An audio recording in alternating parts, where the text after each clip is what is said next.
Sa video na ito ay pag-uusapan po natin ang mainit na tanong kung saan ay kailan muling maabot ni Shiba Inu ang presyo na 40 digits 35. Kung isa ka sa mga holders ni SHIB o kaya interesado kang bumili, napapanahon ito para maintindihan ang mahalagang data or datos na bumabalot sa presyo ng meme coin na ito. Ayon po sa pinakabagong on-chain data, maraming malalaking balakid ang kailangang lampasan ni Shiba Inu bago niya maabot muli ang presyong 40 digits 35. Kaya ang tanong, paano ito posible? At ano po ang ibig sabihin nito para sa atin bilang mga Pinoy crypto enthusiasts? Pero bago po tayo magpatuloy, ay pakibasa na lamang po muna ang disclaimer dito po sa ibaba ng ating screen. At ayan, simulan po natin sa unang tanong kung bakit biglang umakyat ang presyo ni Shiba Inu. Nito pong nakarang linggo ay sumabay sa pag-angat ng buong crypto market si Shiba Inu. Mula po sa presyo na 40 digits 11 noong July 8 ay tumaas po siya ng halos 19% hanggang umabot sa presyong 40 digits 1386 noong July 11. Ang rally na ito ay kasabay po ng pagsabog ni Bitcoin sa kanyang bagong all-time high na $118,000. Pero kahit hindi pa man naabot ni SHIB ang bago niyang yearly high, ang performance po niya ay mas malakas pa kumpara kay Bitcoin na umakyat lamang ng 9% sa parehong panahon. Yan, ano naman ang tinatawag na supply clusters na humaharang kay Shiba Inu? Ito na ang mahalagang bahagi ayon po sa on-chain data. Merong 5 malalaking tinatawag na supply clusters sa daan ni SHIB bago niya marating ang presyong 40 digits 35. Pero ano nga ba ang supply cluster? Simple lamang po. Ito ang mga price range kung saan maraming crypto holders ang bumili ng SHIB. Kapag ang presyo ay bumalik sa price level na ito, malaki ang tsansang ibebenta nila ang kanilang token para mabawi ang kanilang puhunan o kumita ng kahit kaunti.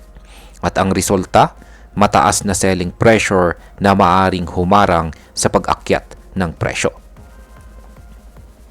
Ano naman po ang pinakamalaking harang sa pag-angat ng presyo ni SHIB? Ang pinakaunang cluster na kailangan pong lampasan ni SHIB ay nasa pagitan ng presyong 40 digits 14 hanggang 40 digits 19. Dito mayroong higit 150,000 wallets na may hawak or holdings na umaabot po ng 512 trillion SHIB tokens. Kaya ang laki po niyan. Ang dami po nito, kaya kapag umabot ulit sa presyong ito, siguradong magbebentahan ang mga holders para hindi na sila malugi. Ito ang dahilan kung bakit ito ang pinakamabigat na harang na kailangang daanan ng meme coin na ito. Ano pa ang mga sumusunod na supply clusters? Kung sakaling malampasan po ni SHIB ang unang harang, susunod po ang price range na 40 digits 19 hanggang 40 digits 24 naman. Yan, dito naman may hawak na 175.77 trillion tokens. Ang nasa 134,960 na bilang ng mga wallets. Pagkatapos nito ay meron pang isa sa pagitan po ng presyong 40 digits 24 at 40 digits 29. Sa price range na ito, merong halos 31 trillion SHIB na hawak ng mahigit 185,000 wallets. Ibig sabihin, kahit nakalampas na si SHIB sa unang dalawang harang, hindi pa tapos ang laban. At ang panghuli ay ang cluster mula po sa presyong 40 digits 29 hanggang 40 digits 35. Ito po ang huling pagsubok bago marating muli ni Shiba Inu ang presyo na target natin. Ngayon ay kailan po huling naabot ni SHIB ang presyong 40 digits 35? Ang huling beses na nakita natin ang presyong 40 digits 35 na presyo ni SHIB ay noong March 2024 or last year. Kasagsagan po yan ng meme coin rally. Sa panahong iyon, sumabog po si SHIB sa peak price na 40 digits 45.63. Kung maulit po ang ganitong momentum, posible muling makamit ang target price na ito. Pero tandaan po natin, noong mga panahong ito, sabay-sabay po ang hype at massive buy-in mula sa retail investors na ngayon ay medyo tahimik pa. Ngayon ay posible ba talagang maabot ni Shiba Inu ang presyong 40 digits 35? Ang kasagutan po sa katanungan na yan ay posible at oo. Pero hindi po madali. Ang mga datos mula sa Into the Block ay nagpapakita na ang bawat price level na nabanggit ay may nakaharang na volume ng holders na handa pong magbenta. Ang mga bulls o buyers ay kailangang magkaroon ng matinding momentum, suporta mula sa market at maaring good news tulad po ng bagong burn mechanism, utility development o hype mula sa malalaking investors. Kapag nangyari ito, maaring tuloy-tuloy ang pag-akyat ng presyo.